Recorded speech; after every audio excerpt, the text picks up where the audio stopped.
తెలంగాణ రాష్ట్రంలోని నిరుద్యోగ ఉపాధ్యాయ అభ్యర్థులకు కొత్త సమస్య వచ్చి పడింది.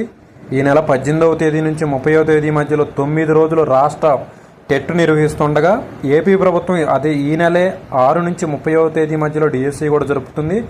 దీనికోసం హైదరాబాద్లోని పరీక్షా కేంద్రాలు ఏర్పాటు చేసింది. నాన్ లోకల్ కింద 20% ఉపాధ్యాయ ఉద్యోగాలకు పోటీ పడేందుకు తెలంగాణ రాష్ట్రానికి చెందిన సుమారు 7,000 మంది ఈ పరీక్షకు దరఖాస్తు చేసుకోవడంతో అయితే కొన్ని తేదీల్లో ఒకే రోజు తెలంగాణ టెట్, ఏపీ డిఎస్సి పరీక్షలు నిర్వహిస్తున్నారు.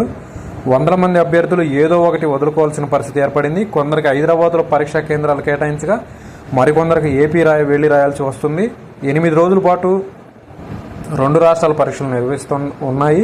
ముఖ్యంగా 20వ తేదీ ఎక్కువ మంది ఇటు టెట్ పేపర్ 1, అటు ఏపీ డిఎస్సిలోని ఎస్జిటి పోస్టులు పరీక్ష ఉండటంతో పెద్ద సమస్యగా మారింది. ఇరు ప్రభుత్వాలు చర్చించుకొని 2 పరీక్షలు ఒకే రోజు లేకుండా చూడాలని అభ్యర్థులు కోరుతున్నారు.